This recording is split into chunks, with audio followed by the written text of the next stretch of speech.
বিধানসভা ভোট শুরুর মাত্র 6 দিন আগে কলকাতায় আয়কর দপ্তর এবং এনফোর্সমেন্ট ডিরেক্টরেটের সাঁড়াশি অভিযান জানিয়ে প্রত্যাশিতভাবে তুঙ্গে উঠেছে রাজনৈতিক তরজা। চুরি যখন হয় তখন তো তদন্ত হবেই, চুরি যতক্ষণ না বন্ধ হবে ইডিও বন্ধ হবে না। যত বেশি রেড জবাবে তত বেশি আসন, যত বেশি তল্লাশি বাংলার মানুষের তত বেশি জবাবি ভোট তৃণমূলের প্রতি। এ রাজ্যে এই ছবি অবশ্য নতুন নয়। ভোটের মুখে কেন্দ্রীয় এজেন্সির হানা, হেভিওয়েটদের ঠিকানায় পৌঁছে যাওয়া, তা নিয়ে বাকযুদ্ধ এসব আগেও দেখা গেছে। গত লোকসভা ভোটের আগে 2024 সালে 23শে মার্চ মহুয়া মৈত্রর অফিস এবং বাসস্থান সহ মোট 4টি জায়গায় হানা দিয়েছিলেন সিবিআই অফিসাররা। তার মাত্র কয়েক মাস আগে জানুয়ারি মাসে রেশন দুর্নীতির তদন্তে তৃণমূল নেতা এবং বনগাঁ পুরসভার প্রাক্তন চেয়ারম্যান শঙ্কর আঢ্যর বাড়ি, শ্বশুর বাড়ি সহ একাধিক ঠিকানায় পৌঁছে যায় এনফোর্সমেন্ট ডিরেক্টরেট।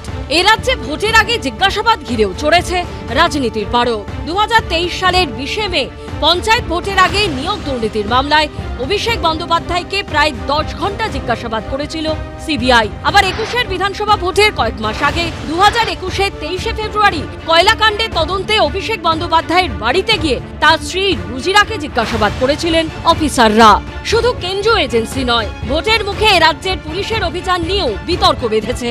2024 সালের 22শে মে এ রাজ্যের 6ষ্ঠ দফার লোকসভা ভোটের 3 দিন আগে একাধিক বিজেপি নেতার বাড়িতে হানা দেয় পুলিশ, যার মধ্যে ছিল শুভেন্দু অধিকারীর ভাড়া বাড়ি থেকে ঘাটালের বিজেপি প্রার্থী হিরণের আত্মসহায়কের বাড়ি।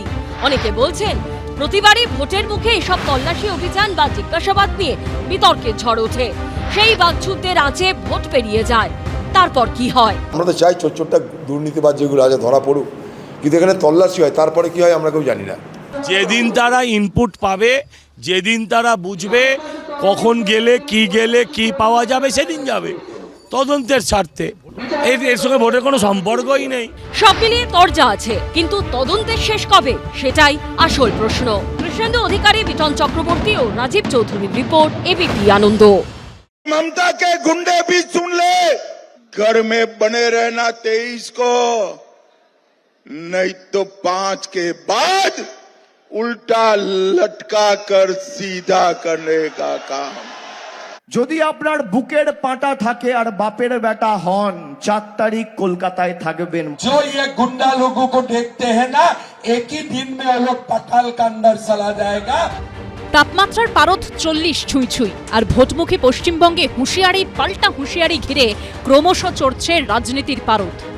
मैं आज कहकर जाता हूं, इस चुनाव में ममता का एक भी गुंडा आपको उंगली नहीं लगा पाएगा, नहीं लगा पाएगा। और ममता के गुंडे भी सुन ले, 5 तारीख के बाद भारतीय जनता पार्टी की सरकार आने वाली है। घर में बने रहना 23 को, नहीं तो 5 के बाद उल्टा लटका कर सीधा करने का काम। অমিত শাহ আজ থেকে 4 দিন আগে তিনি বলেছেন তৃণমূলের লোকেরা 23 তারিখ বাড়ি থেকে বেরোবেন না। কত বড় গুন্ডা আপনি, আর কত আপনার ক্ষমতা?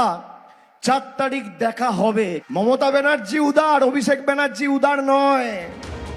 আক্রমণ পাল্টা আক্রমণে পিছিয়ে নেই কেউ। প্রথম দফায় এমনি গণতান্ত্রিকভাবে মানুষ মাথা, কাঁধ, ঘাড় ভেঙে দেবে। আমরা মেরুদণ্ড, কোমর, হাঁটু, হাত, পা যেটুকু অবশিষ্ট থাকবে ভেঙে বলো হরি হরি বল, বহিরাগতদের খাটে তোল বলে বঙ্গোপসাগরে বিসর্জন দিয়ে বাকিগুলোকে ভাষণ দেবো। আপনারা লিখে রাখুন, এবারে ভারতীয় জনতা পার্টি সরকার তৈরি করছে করছে করছে। আমি সব জায়গায় বলি 16তে 3, 21-এ 77, এবারে 177। এরই মধ্যে আবার অনুব্রত মণ্ডলের গলায় পুরনো সুর। এবার তাঁর নিশানায় কাশ্মীর থেকে ভোট উপলক্ষে এ রাজ্যে আসা বিশেষ গাড়ি মার্কসম্যান। সাজোয়া গাড়ি আসুক আর যাই আসুক, নিশ্চয়ই ইন্ডিয়া আমেরিকা যুদ্ধ লাগে না, এটা রয়্যাল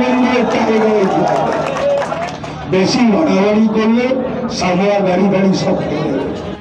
প্রস্তুত ভোটাররা, তৈরি দলগুলি, রেডি কেন্দ্রীয় বাহিনী। এবার দেখার ভোট কেমন হয়। সৌমেন চক্রবর্তী, হংসরাজ সিংহ ও ভাস্কর মুখোপাধ্যায়ের রিপোর্ট, এবিপি আনন্দ। এবিপি আনন্দ, এগিয়ে থাকে, এগিয়ে রাখে।